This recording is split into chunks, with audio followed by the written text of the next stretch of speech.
You're listening to an event from the U.S. Institute of Peace, part of the USIP podcast network.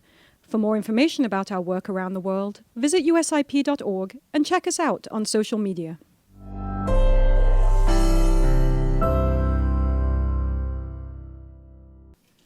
Thank you everyone so much for coming today. My name is Kimmy Vo, Vietnam Society's Director of Communications and Outreach, and I'm privileged to welcome you all today to our penultimate event of Vietnam Week 2023. This conversation really embodies our theme of authentic voices, bridging generations, and it's my honor to introduce our Executive Director and co-founder of Vietnam Society, Erin Steinhauer, to say a few words about our event tonight. Past and future, bridging generations.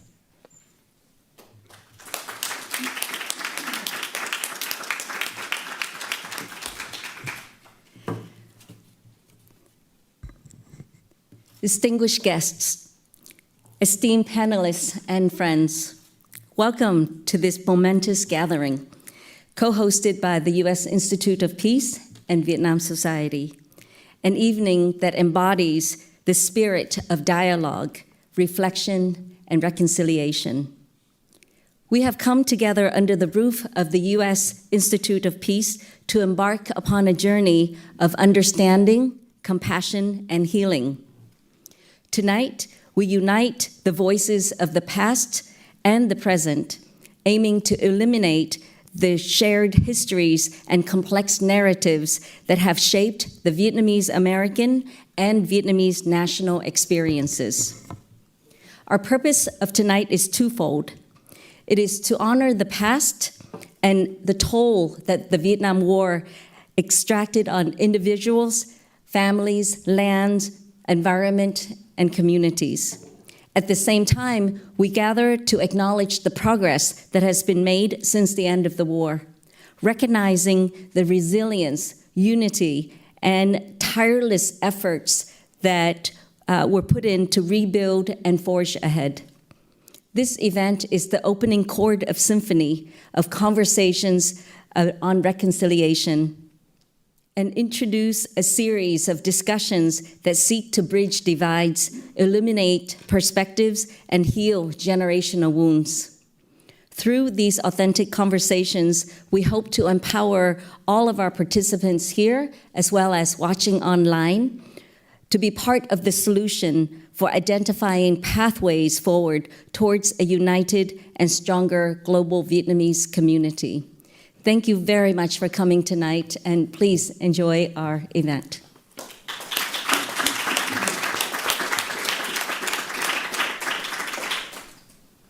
Xin cảm ơn chị Erin và chào mừng tất cả các quý vị. Welcome to the United States Institute of Peace. USIP is an independent, nonpartisan public institution founded by the U.S. Congress in 1984.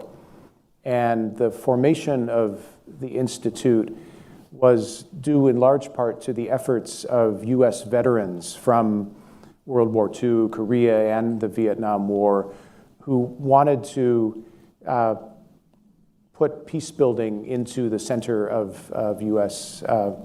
policy and practice overseas.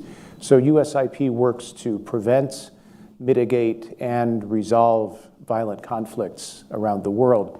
Our work on Vietnam is mostly in that third category now, almost 50 years after the end of the war. We started several years ago with a Vietnam War Legacies and Reconciliation Initiative, aiming to work both on the physical legacies of war, missing people from all sides of the war, Agent Orange, landmines, and unexploded ordnance, and also on the issues of reconciliation between Americans and Vietnamese and within each of our countries. So it's with that focus that we are delighted to be partnering with the Vietnam Society and Vietnam Week for tonight's event, which is a discussion about reconciliation from different Vietnamese perspectives. And it's my honor to moderate this along with Ly Hayslip, Kenneth Nguyen, and Lom Chan. And I'd like to ask each of you all to briefly introduce yourselves and share about your connection to Vietnamese communities. Cô Lê Ly. Thank you. Well, first of all, I want to say thank you so much for having us here. I mean, what an honor as a Vietnamese, we can be right here in the capitals of the United States and in a building that peace that we wanted so much to have. And secondly, I'm just very happy to see so many people involved with it because it's a long journey, but we're on here. So my name is Ly Hayslip, nickname is Troublemaker. So I can make trouble and I'm able to looking for the healing and move on for the next generation as well. Thank you. Thank you. My name is Kenneth Nguyen. I'm the host of the Vietnamese podcast. Thank you so much, Erin and Peter Steinhauer and Vietnam Society for inviting us all here. And thank you to the U.S. Institute of Peace, and Andrew, thank you. I started the podcast because I was very unsure of where I fit into the whole picture. And the shame that I had coming into the legacy of war and the position that the people in my generation had, sometimes we just don't have this firm ground to walk on. So I just began to develop this question of who we are, and that's my connection to the community. All right, hello everyone. I'm Tran. I'm currently a professor at the John Glenn College of Public Affairs at The Ohio State University. And first of all, just like Cô Lê Ly, and again, I would like to say thanks to Vietnam Society as well as USIP for this great opportunity. It's such an honor for me to be here in this room with so many people that I've admired for a long time, like Cô Lê Ly, and Ken, Erin, and Peter, and Ted for your, and many others for your great work and contribution to Vietnam. To answer your questions, Andrew, I think I have a pretty deep connection to Vietnam because I was born and raised in Hanoi, Vietnam. And I spent the first 20 plus years of my life there. And after that, I just had this opportunity to come to the U.S. to study, and then one thing led to another, and now I'm a U.S. permanent resident working and even starting a family in Ohio. But most of my family members are still in Vietnam, and I'm still a Vietnamese citizen, so I do try to travel to Vietnam pretty often. In fact, I'm going there in just a few weeks for a research conference. So yeah, that's all to say that I still have a pretty deep connection to the country. Great, thanks a lot. So the format of our discussion will be first, I will ask and we'll discuss some with our panelists, and then we will open up for questions from the audience. So please prepare for that in about half an hour. But let me start with you, Cô Lê Ly. Several days ago, my wife and I had the chance to watch Heaven and Earth and hear you speak along with Ambassador Osius at the Kennedy Center. And we knew the story, but we were struck by how much you experienced at a young age in the war, and the trauma from all sides. It seemed like everything possible happened to you. And yet, after the war, you forgave and worked with people from all sides. So how do you understand reconciliation, and what made it possible for you to understand and forgive in that way? Well, first, I am Vietnamese, but I'm married to American. My two sons, it's a half and half. Mm-hmm. And so that is God create man and woman, create a life carry forward. And if I not forgiving or not really moving on, who would I again? I mean, everybody come to Vietnam, they try to do what they think they did the right thing. They tried their very best to still alive. A Vietnamese, we didn't want them there.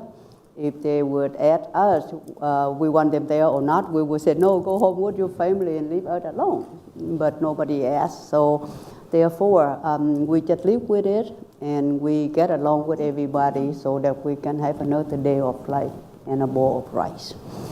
So when I get to know to American and overcome my scary with the look and all those things, I marry to them and come here. Educated myself here. U.S. gave me a lot of opportunity for me and my children. This country offer not only Vietnamese but many different people from around the world. It's a good melting pot for us to come here and be who we want to be. This country gives us freedom of speech, freedom of press, freedom of religions, and be whatever that you want to become. This to me, if I don't forgive, and if I don't move on, and if I don't take advantage of this, I would lose. I need to move on. I need to forgive myself and everybody around me, help me create it who I am today. So forgiveness, it's in Vietnamese. Forgiveness is a part of Buddhism. Forgiveness that we taught by the Confucius, Taoism, Buddhism, and a family tradition. And so it's just nothing new, or it's nothing that you cannot do. If I hate somebody, who would I hate? Everybody is human beings, like I said earlier today. And the war, it happened. People like myself or my family or villager, we don't know who started. We don't know who signed the agreement. We don't know what's going on. We just at a wisdom. And every man and woman come to our land is also a war wisdom. So we look at that point of view. We can able to easy to let it be and move on and do our best and turn around and help others. Before I work in for a non-profit or get to involve in help Vietnamese for people in Vietnam, I know nothing about politics. I know nothing about embargoes. I know nothing about what I can and cannot do because of the U.S. and Vietnam have no normalization.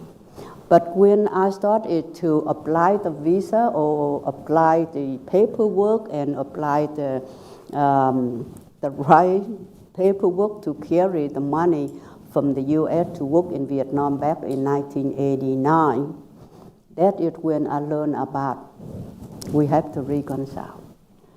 There are a story just like this. Is every time I try to unite, well, you know about we have to have 3 licenses to work in Vietnam back in those days. And so one day I carry $50,000 cash in my purse. And I come into the Los Angeles airport, and when, have all the paperwork and everything, so I'm okay.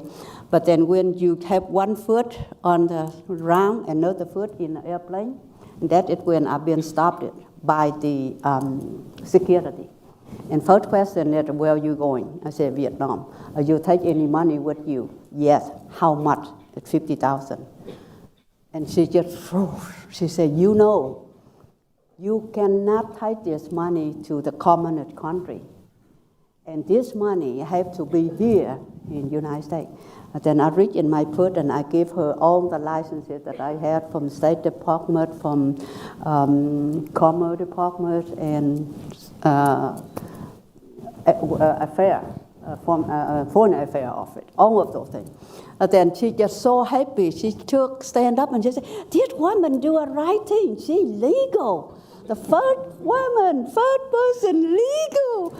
Oh, I mean, the whole airplane had to sit there and wait for them to count everything I carry. But that is, I say, okay, so everything have to do legally this way. So that is, it start to learn as I go. And before I went back to Vietnam in 1986, I called State Department 3 times. They said, no, you cannot go to Vietnam. We have no diplomatic with Vietnam. If you stuck there and communist put you in jail, nowhere we can get you out from Vietnam. So no, you cannot go to Vietnam. But after I hang up the phone, I keep asking, who come out with this law? Why is it I cannot go to see my mom? It's so easy. Everybody can come here, but why can I not go there? I mean, just very stupid, didn't think about law, thinking about love, thinking about homesick, thinking about meet my mom and want to go to see her. But after I left and FBI come and I come back and my children pick me up at the airport and they say, Mom, the FBI want you to call them. And I thought they're just kidding. And so I call and they say, we want to talk to you. And I say, okay. So I own a restaurant. I brought home some fortune cookie and tea for FBI.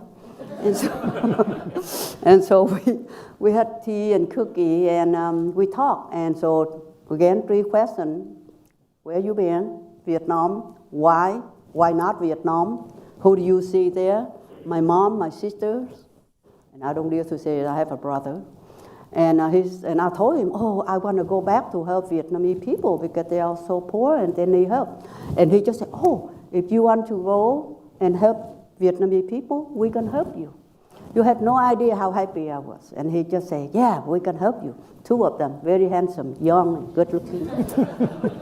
And so more cookie, more tea, okay?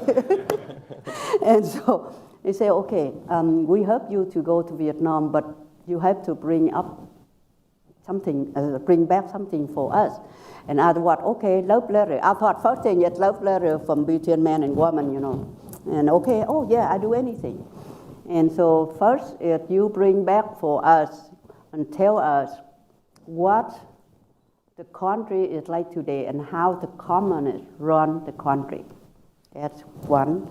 2, tell us what happened on the military supply and equipment that U.S. left behind. And 3, tell us how many Russia would run Vietnam. And I look at him, I said, I can't do that. I don't know how to read and write that well. I can't do that. He said, oh, you don't have to do it. Tell your family and friend do it. They give it to you and you bring it back to us. And I was thinking, oh, so what do you want me to do? And he said, just do that. And I said, you asked me to be a spy? One said no, the one said yes, something like that. So now we have a comprehensive strategic partnership, and it's all based on your experiences. Yeah. Then that is when I thought, I said, you know what? You want me to be a spy, and you want me to create war, but I want peace. You know, you American, I'm Vietnamese. You man, I'm a woman. You want hatred, I like to have compassion. So let me bring Vietnam and U.S. together without doing or being spy for you. So here's some more cookie and go. And so that is when they left and they're very unhappy with me. But that is what made me think about how to bring the 2 nations together and how we can live with one another without have so much hatred. And what I'm so proud to say that Vietnamese, I brought so many U.S. Vietnam veterans and their family back to Vietnam for the last 35 years. And Vietnamese opened up their arms and welcomed them in their home for tea, and no matter how poor or no matter how hard life they had, they still show very happy and very generous to the veteran.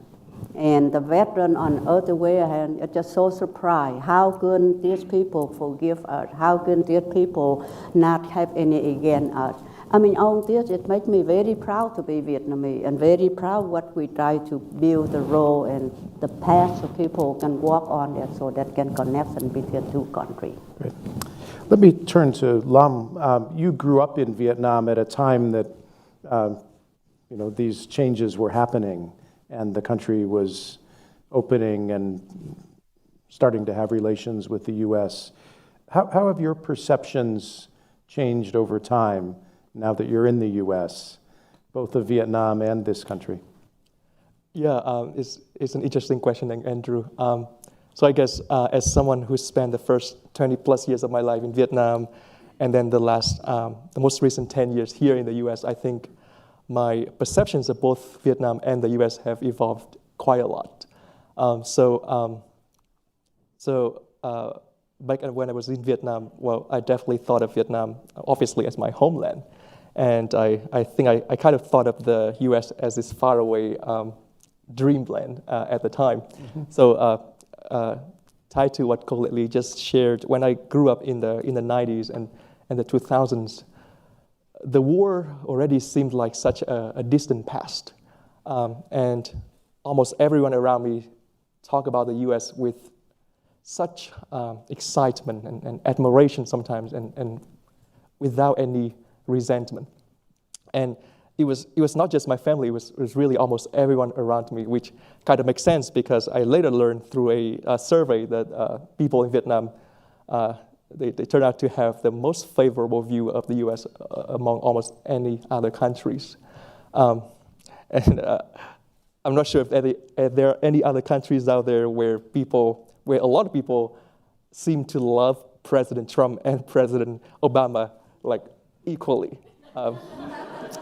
Definitely not the case here, as I have experienced. But anyways, because of that, I had a very favorable view of the US as well.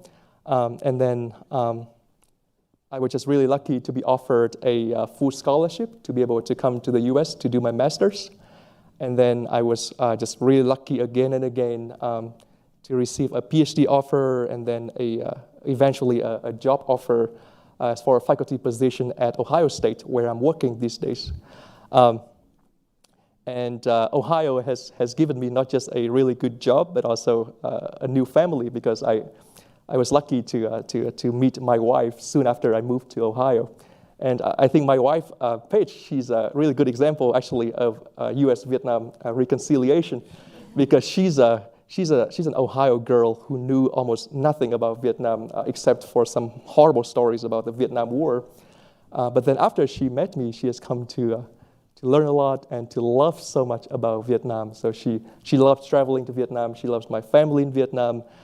She's a big fan of Vietnamese music, including the very recently popular rap Viet shows. She absolutely loves Vietnamese food. She wants to go to Hương Việt, which is our favorite local Vietnamese restaurant, all the time. And she even makes her own chicken phở gà almost every month.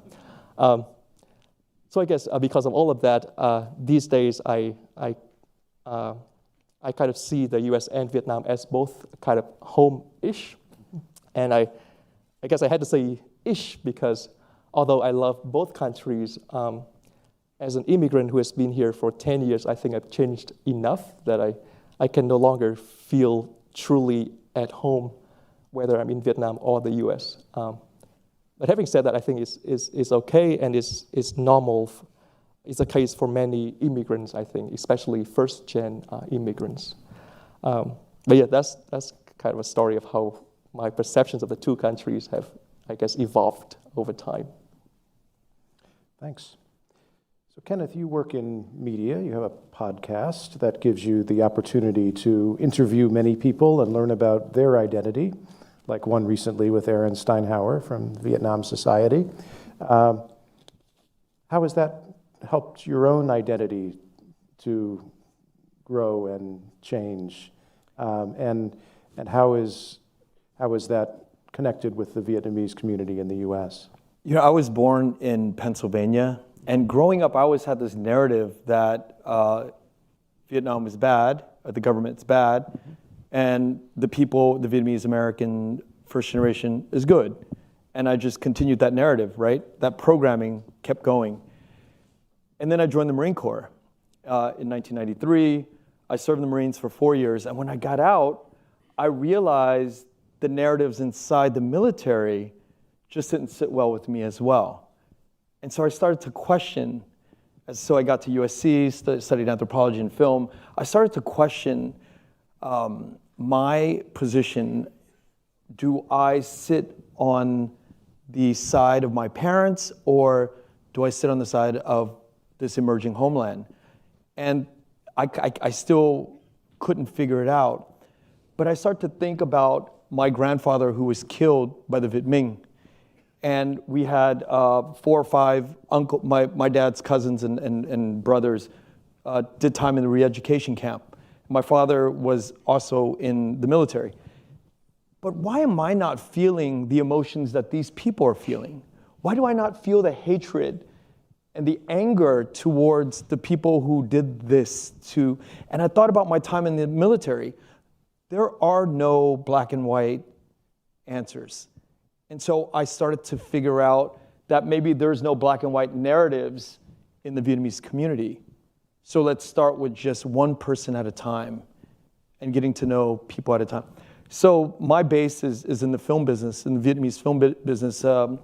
In the late 90s, I was friends with all of the big filmmakers, the big directors today. And they took me under their wing, and we partied a lot, and we hung out together.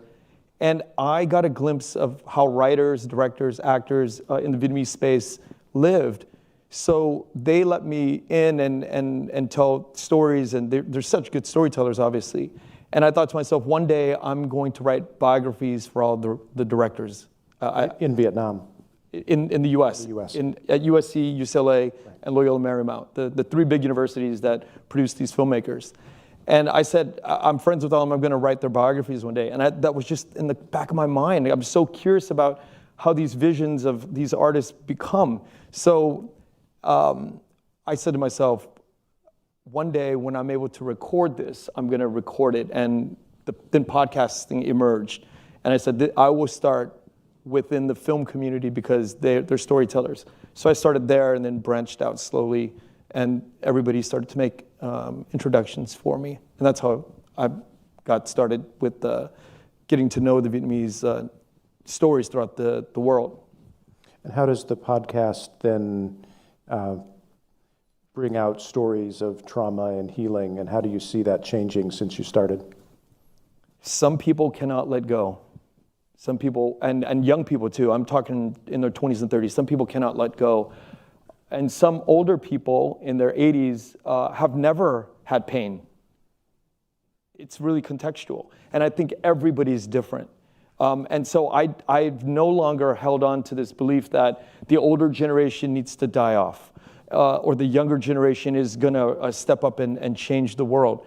I think it's really a case by case. It's very nuanced. And I think the stories that come out of each individual's ideas and creativity is actually the force of change. Like Erin and Peter, the way this is all unfolding this week, I'm beginning to see the story that Peter told me about the churches in Ninh Bình is mind-blowing, because I'm now softer as it comes to issues that deal with the French and colonialism and Catholicism, because I really hate those things. I hate being colonized, the idea of being colonized at one point, but now I'm softening up because I get to interact with the stories that come from our communities. And I think the more stories we are able to hear, the more reconciliation we can have in our hearts. So there are different views generationally, politically, and culturally within Vietnamese communities. Cô Ly, how do you interact with people who have different views from yours, who might even protest when you're speaking? For the last 45 years now, it was a lonely road. Wherever I go, I've been protest, call name. Every sick people they have a flyer, call me communist, how many Americans I kill and all that stuff. But what can I do? Many of them only one of me. And only thing I can do is big smile, very friendly, sing them some song, tell the good story about countryside growing up, and let them take it home with them and think about it. But nothing I can, However, it's a very sad, some story is very sad. For example, in San Diego, we have that big park called Balboa Park. And in there, they had international houses for people, different countries have a different house so that they can show their culture. And so 1993, 94, because the movie come out and everything, and I just walk in there and I say, I would like to have a house for Vietnam, for Vietnamese community can come and see the culture. Right away, I get the permission, yes, you can have a house for Vietnam because we need it. So I'm so happy. As soon as they gave it to me, everything, I've been on a newspaper. And then they know the group of Vietnamese come and stop, say, no, you cannot have her have that house, because then she's gonna bring communists here, Then she can have a common flat here, so therefore no. So we have a big debate on, then I just walk away. So that is 30 years ago. Last month, I just wanted to do something for 2025. It's going to be 50 years anniversary of the Vietnam, the war ended. So now we're going to do something nice for the community, for the Vietnamese. So here I live in San Diego for 53 years. I work in Da Nang for the last 35 years. I want to bring the two cities together.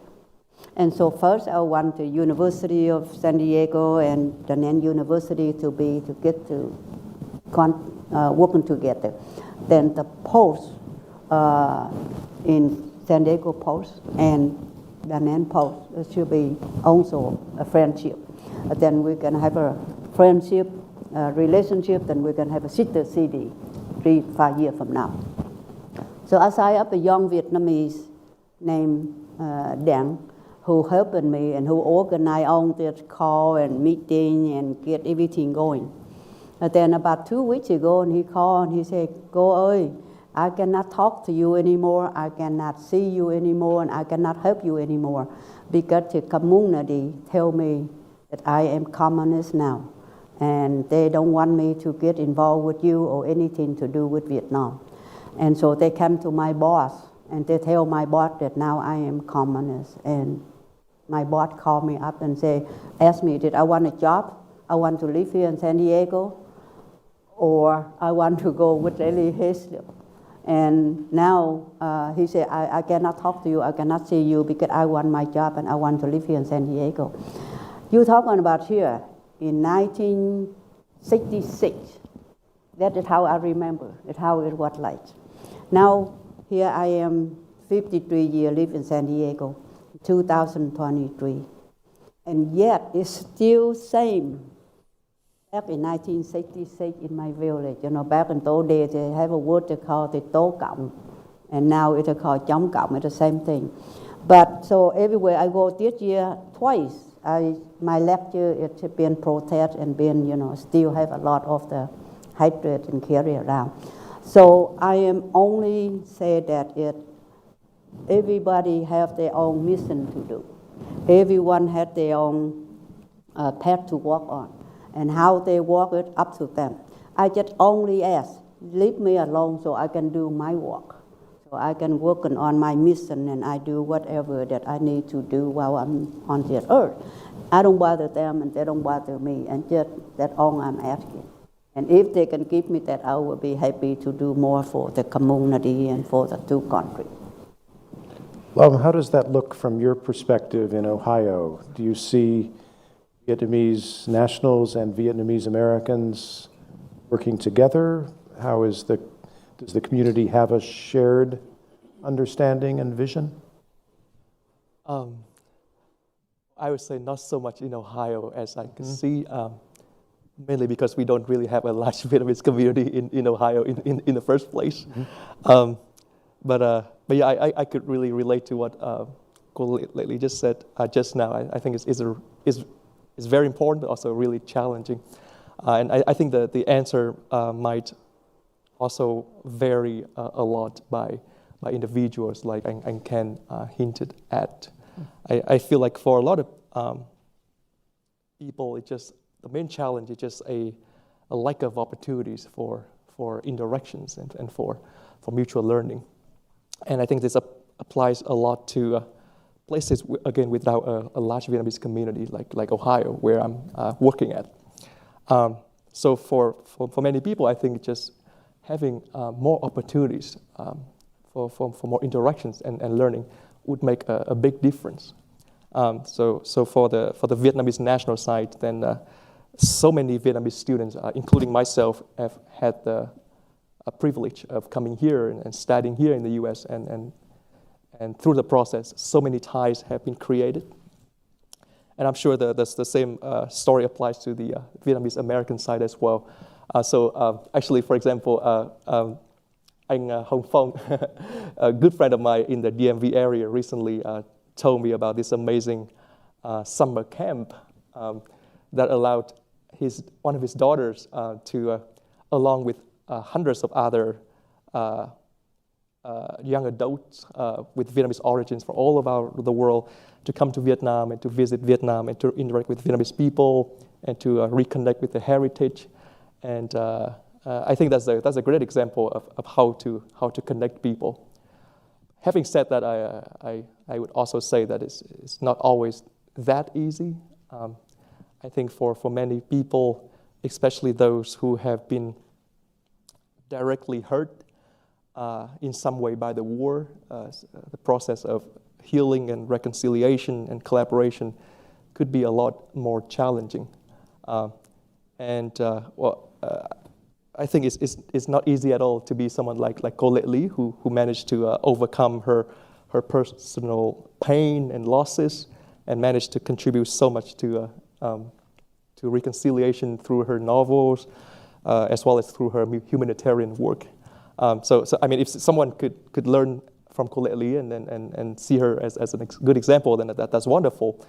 But I think if someone just can't move on from a painful past, I think it's also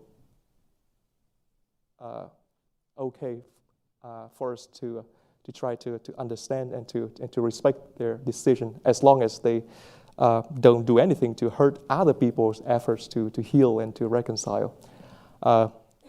And I guess, as for advice for those people who really trying to move on from a painful past and to contribute and to start this process of reconciliation, it's challenging, but I think there's a lot of great lessons to be learned from a book that I actually read recently, entitled "Nothing is Impossible," authored by Ambassador Ted Osius, who I believe is going to share with us some great remarks later today.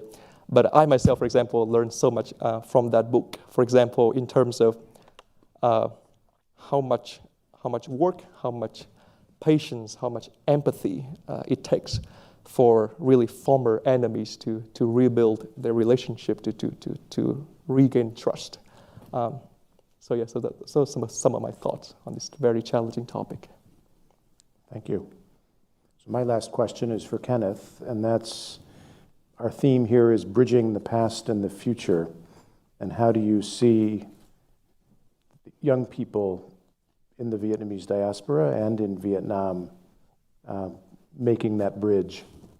And what are your aspirations for what that could become? The first answer that I have is a very practical answer, which is young Vietnamese Americans are traveling to Vietnam to do business and to live abroad by the thousands. So there's a lot of that going on. If you go into Orange County, you begin to listen to the wait staff at the Vietnamese restaurants. They're young Vietnamese that come from very successful families. What are they doing there? There's a lot of them. It's like, wait a minute, if you were born here, then you probably wouldn't be working, or your parents were okay to not have you work at a Vietnamese restaurant. But many of them are very bright, brilliant faces, very sang sủa, as we say in Vietnamese.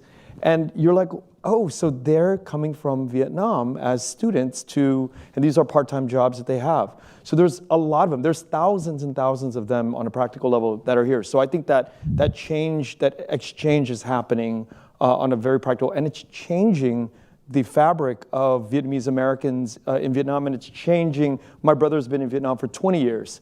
So he was also a U.S. Marine, went to USC, studied film with the whole nine, and he's back in Vietnam doing work. So there is a really good bridge that's happening. My aspirations is a little bit complicated because I view Vietnam, the motherland, as my mother, and I view the United States as my father. And they had a divorce in 1975. And it's complicated sometimes, but the love that I have for both of them is something that I want to share with the entire Vietnamese diaspora, as well as Vietnamese in Vietnam, is that our mother is in Vietnam and our father is around the world. And if we can reconcile that we are one big family that has a lot of issues and a lot of arguments, And it's healthy to do that. It's healthy to have dialogue. It's healthy to talk about communism. It's healthy to talk about pain. And it's also healthy to have Viet joy. It's healthy to have the plenitude, as Viet Thanh Nguyen says, the plenitude of storytelling. We should have all of it. Why not? And that's my aspiration for the Vietnamese worldwide, is to have an openness to have the discussions all over. So that's a great note to end on. And now we can open it up to the big family. There are a couple of mics that volunteers will pass around. If you'd like to ask a question, please raise your hand and we'll get a mic to you.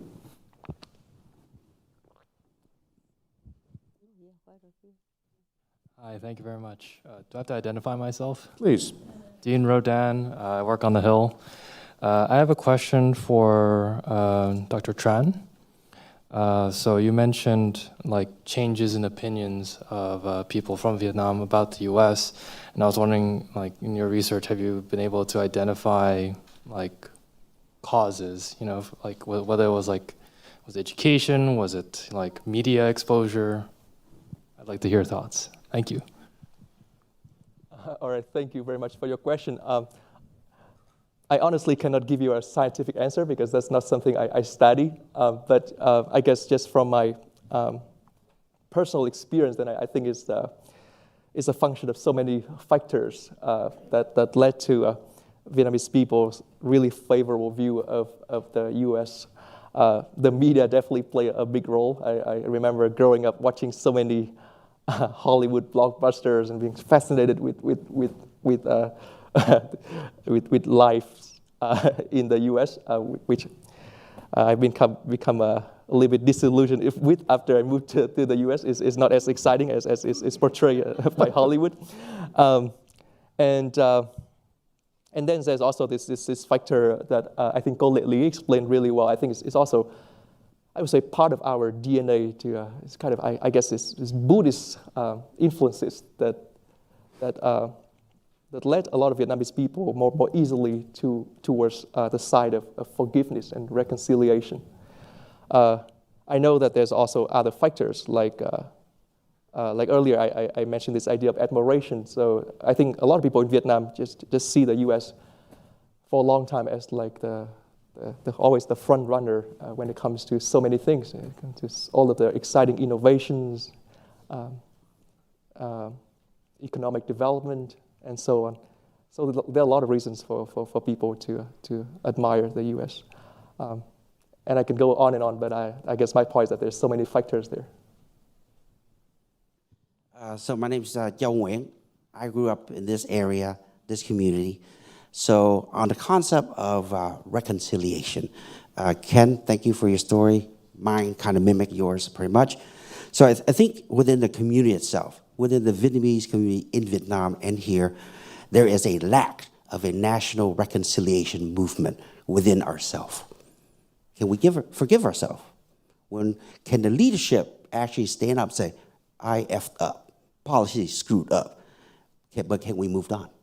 Can we work together to bring a better Vietnam for tomorrow? Right? I mean, my story is way out there, but still, when I was younger, I was out there, that Áo Cộng sản, you name it, I was there. But then I still took it to heart, I still love Vietnam. I still love the people. I have teams going back there to help the people all the time. I have students getting scholarship, because once they improve, our country improves, Vietnam improves. Right? So I think the dialogue that we should initiate is a national reconciliation. From which side? No, it's just from us. From the Vietnamese American side? Yes, from us. Because there's a lot of pain and suffering that I've seen it all, right? I've seen a lot. But we still can't jump in there and say, what can we do better? How can we come together and shake hands? As simple as a freaking hello. Sometimes they wouldn't even do it. So it's just a comment. And I think maybe Ken, within your broadcast, podcast, maybe bring that subject up. Let's really initiate this conversation for everybody. Well, I would like to address that on a practical level. I feel like the people that have moved on or needs to move on, or it's in the machine, it's really already has happened. It's started many, many years ago. And I think within our own families, we don't get the national memo. But the reality is, families like mine have been going back since the 90s. And my family was knee-deep in the military. And although there's no talk formally of reconciliation at the dinner table, but they've sent their sons back to do business.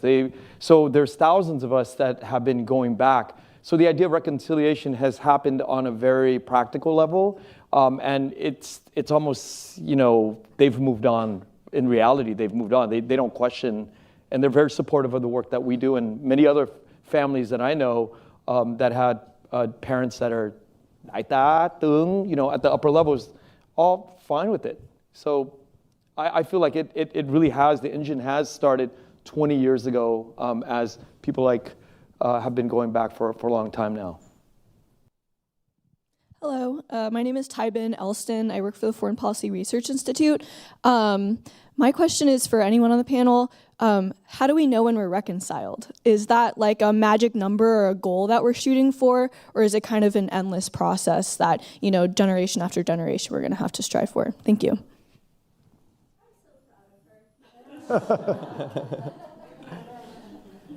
Would like to take that on. I mean, at USIP, we talk about reconciliation as a process. Yeah, it's not an end state. It's not something that can just be declared. But yeah, there are ways of looking at how far along we are in that process. Personal relationships, like Ken is saying, is one of the elements, right? Having a shared vision, talking about the past and the trauma that people experienced. What do you think? I think that's a very multi-layered answer, because the people that are in power or that are making things happen don't need that reconciliation conversation. But it's the ones that are the downtrodden, the ones that in their minds lost everything and couldn't rebuild. Those are the people that feel like they haven't been in reconciliation mode. But the ones that have moved on are regularly going back and have been doing business in Vietnam for the last 2 decades and have been able to create legal infrastructures, bring big lawyers back, dig for oil, you name it. They bring technology back, make movies. It's endless. So on one side, you could see how there is not even a need for reconciliation talk. And on the other side is the people that are powerless, the old men that came back broken and into the United States that were once powerful, that have lost everything.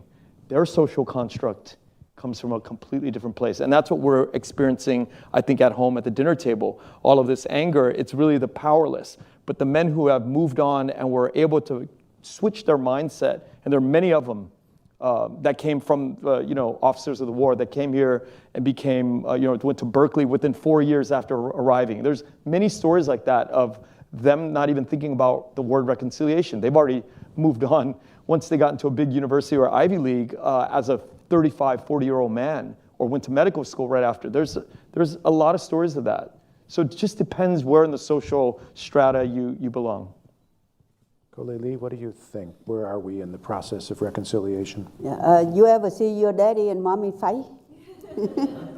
So when they fight, they argue, they're upset, everything. You, the person in the middle, you have a right, you have opinion, you have feeling, and you, the one that bring them to calm down and try your best to make mindfulness, peacefulness in a house, in a family. And only thing you can do is offer yourself, and you be the model, and you be the best, the citizen on both sides you can. And that is you can, if you can take care of yourself and everyone around you can see that and do that, and the society can do that little by little, everyone can have the same flowing through with the waters, I hope. My name's Joe, and I'm in the local Vietnamese community. I've been organizing for a while, and so I actually know Long from before when he was at American University. And I can empathize with Ly Hayslip about what you're saying about the pain about some folks they want to keep the past and they don't want to move on. And I guess I'm fortunate that my parents were like low level. So like, I think what you just said, Kenny, about it's the high level folks who couldn't move on. So my dad was just literally just a foot soldier. He got on the boat, and I'm here. I was born here. So as far as organizing goes, it started pretty hard. I mean, I had a lot of folks who, they kind of just want to talk about the past, and they just want to da-da and all that kind of stuff. And they kind of neglected like the local, community needs as far as organizing the community for a chamber of commerce or economic or political, benefit for all of us in the local community. But, it's starting to change. And I see now that the older generation is going on, not by choice, time doesn't stop. I was at a USIP event here and actually shook hands with John McCain in 2015 during the 20-year anniversary. But I feel your pain. Sometimes I go to the local events out here, say like an Eden Center, and I see there's just less of the older generation there. So the future does look bright. It's a little bit tough, but I'm kind of happy things are moving on. America has moved on, and I'm just happy the folks now we can do it together. At least for the younger folks who want to move on. Is this on? Yes. Okay. Oh, I hate my voice in this. So I want to thank you all for coming down here. It's truly an honor to hear your conversation. I want to ask a question about, so this is completely a philosophical question, so I want your opinion on this. I had to actually write my question down. So in 2021, Vietnam, unfortunately, is known for limiting freedom of speech often. So in 2021, the government further limited internet freedom during that year. They pushed toward a draft in July that would restrict live streaming and launching a national code of conduct for people using social media in June. So the right group, Vietnamese Human Rights Network, which I actually follow, there's a website that I follow, that basically said Facebook, Google, and YouTube basically are complying with this new law that just basically the government is escalating demands to censor dissenters. So I want to ask all you four up here, do you feel like your voices are much stronger outside of Vietnam? Because unfortunately, if there's conversations like this in Vietnam, I don't appreciate anyone censoring what I have to say. And from someone who's a big fan of Vietnam, and I have visited Vietnam, I don't feel comfortable as a millennial when my Facebook was limited. And I tried to go on TikTok, and I was trying to do TikTok live, just browsing down the street and getting oranges, and I was blocked. And Instagram also. So of course, you don't want to stir the pot, and you want to, of course, be respectful to society and everything around you. But I feel like that's a big challenge nowadays in 2023 and going forward, because I appreciate that we can have conversation like this in the United States Institute of Peace in Washington, D.C., but I just wish it wasn't like that back there in Vietnam. So just what's your opinion on this? I have a very simplistic answer, and Thank this you is very very much. simplistic. Going to Vietnam is like going to my two uncles' house where I do not agree with their politics. I do not agree with their viewpoints. I think some things that they do are wrong. But for the future of my family, I'm going to take it easy, one step at a time. I can still do things that I want in my house. I can write my own book. I can broadcast my own podcast. I can do whatever I want in my own house. And I will continue to do that strongly. But I'm not going to bash my uncle's house. I will slowly work within going back to my uncle and just listening, and slowly the change will happen. Other people are more fierce about it. I have friends who are just more militant about it. That's their style. But my very simplistic answer is when I go to my uncle's house, I respect my uncle. I don't agree with my uncle, but I respect it. But hopefully by me being there over time, my uncles would change their mind by my presence. And that's a very simple way to look at it. It reminds me of when I've been on CNN to talk about the normalized relation with Vietnam and lift embargoes or not.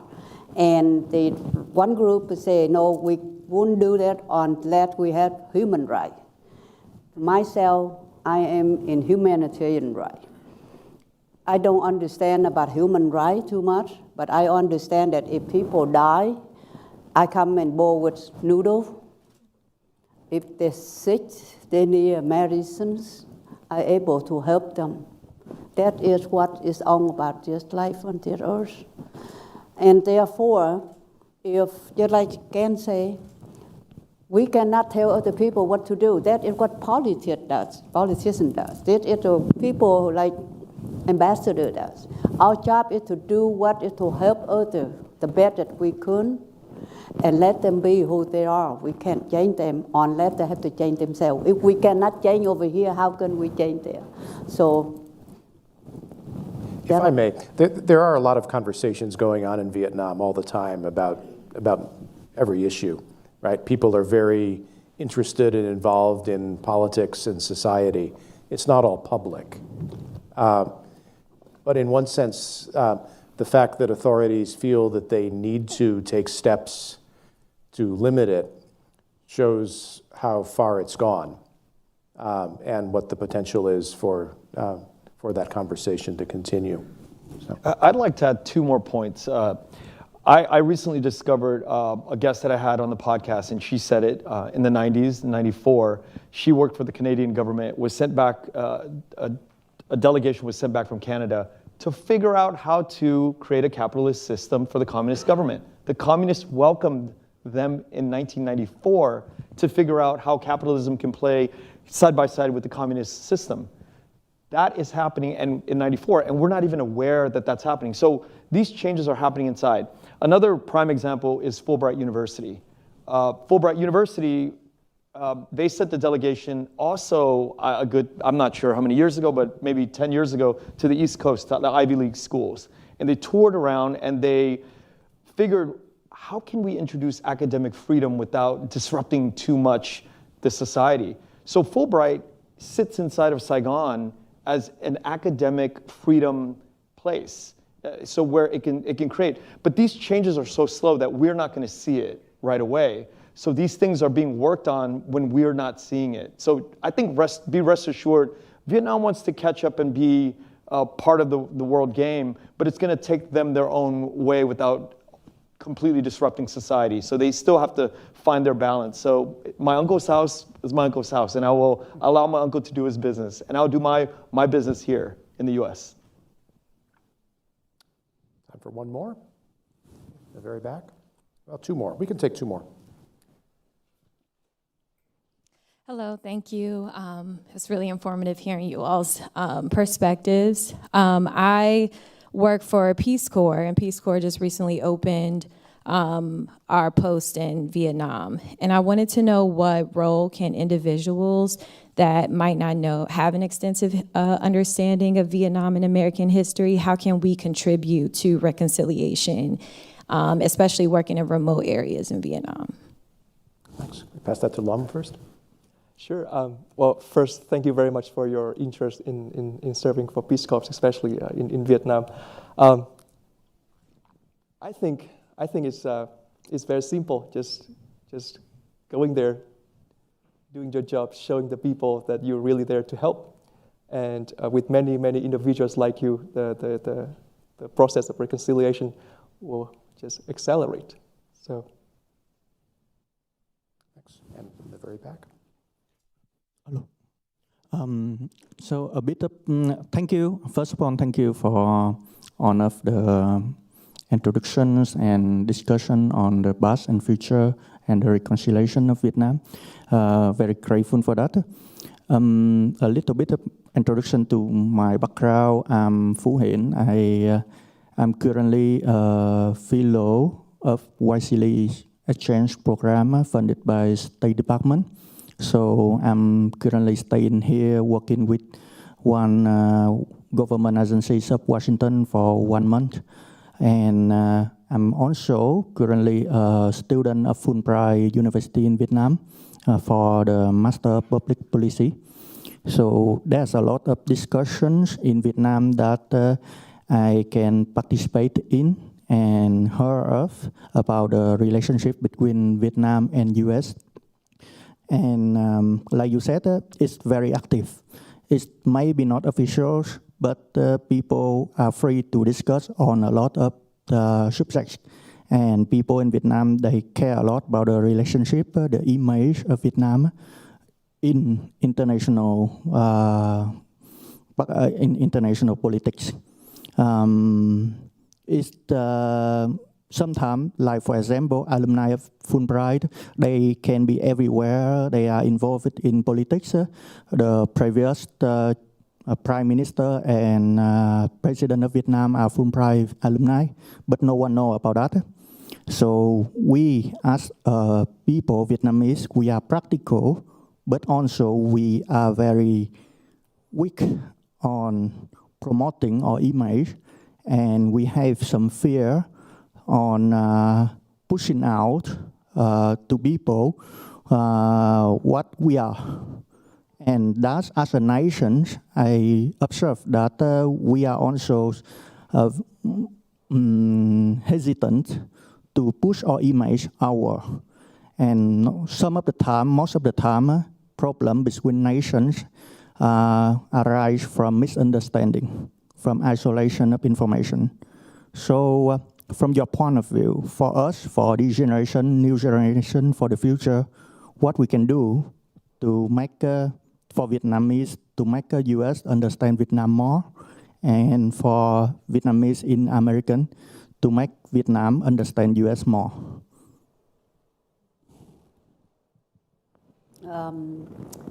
For my last 35 years of the travel back and forth and bring a lot of different groups there, volunteers to do the work.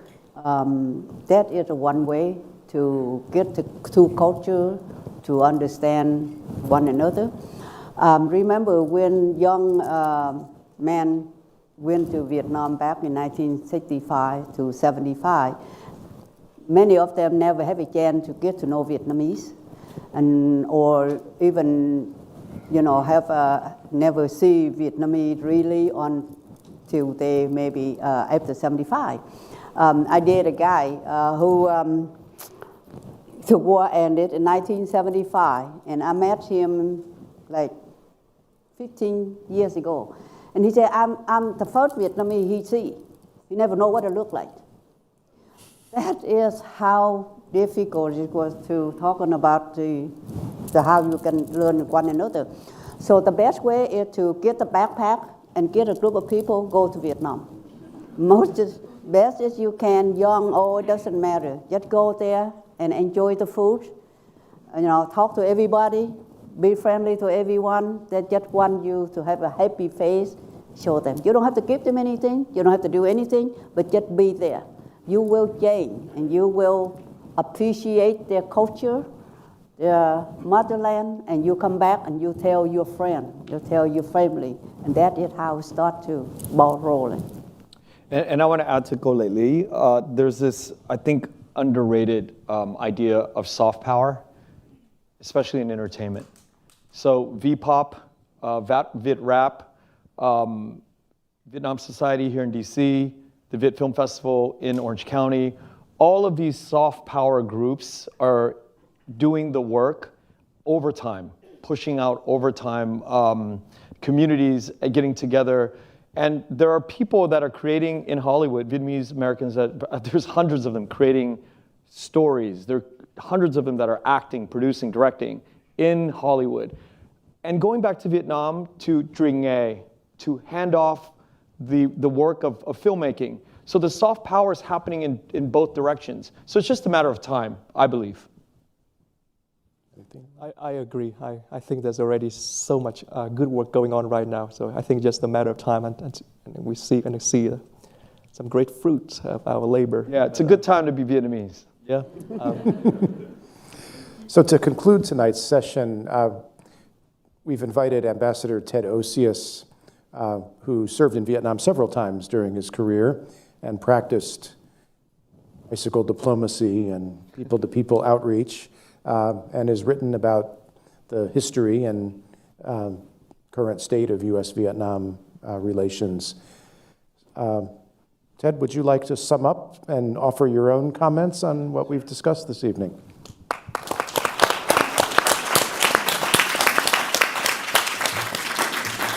First, let me say thank you to Erin and Peter, and thank you to you, Andrew, for organizing a unique discussion that couldn't have taken place even 10 years ago.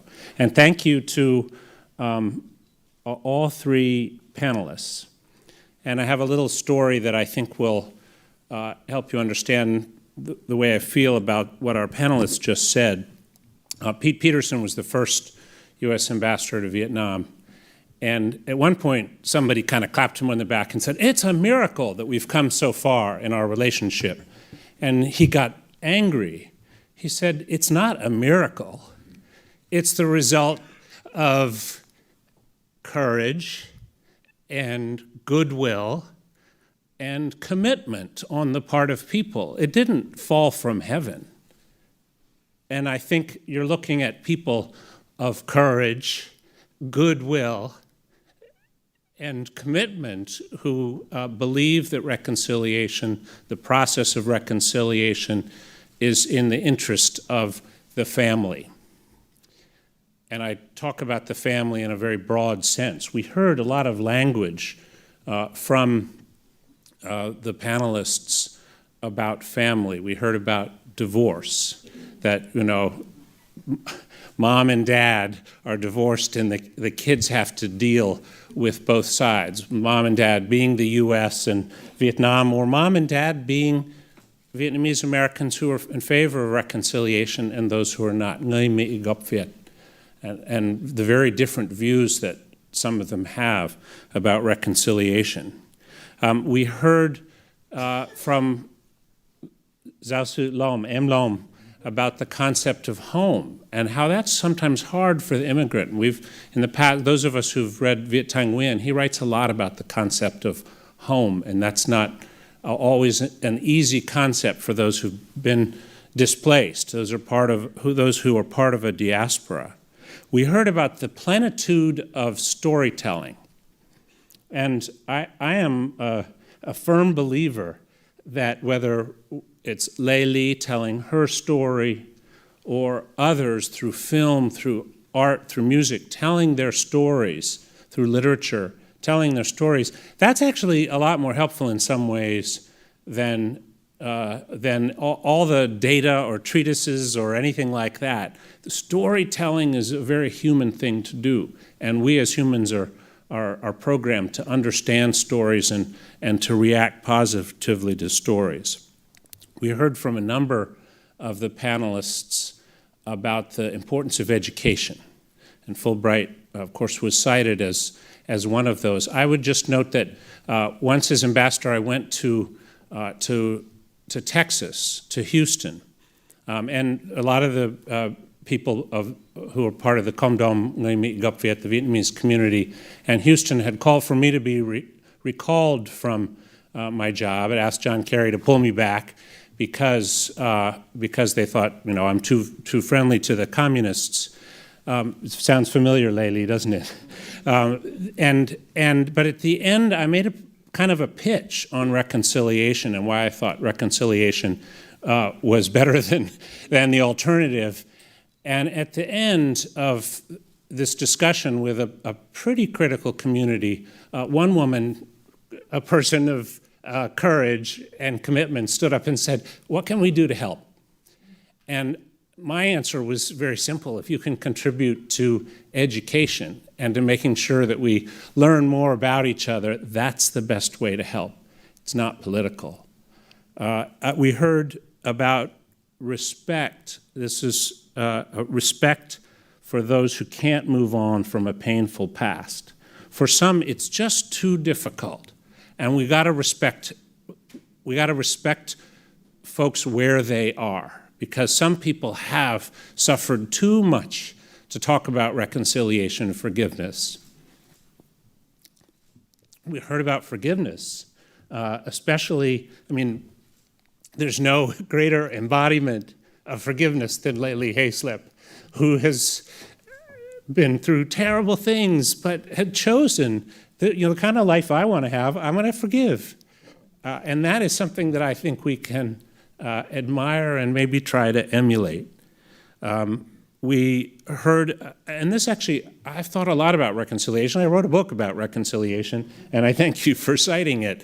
But what I had never really thought about was, and Long talked about this, was the role of Buddhism in enabling people to forgive and to reconcile. And then we heard about some of the ways that people have been brought together through Waisili and the Peace Corps, through VPOP and Viet Rap, the work of the Vietnam Society, and just putting on backpacks and going to Vietnam and eating the food and talking to people. I didn't try to sum up, because there's no way to sum up such a rich conversation, but I felt that those were some of the themes that came out of it. And I really want to thank people of courage and goodwill and commitment for what they're willing to do, their willingness to stand up for reconciliation. Thank you. Thank you for listening to this event. If you'd like to listen to more events or explore our other podcasts, visit usip.org/podcasts.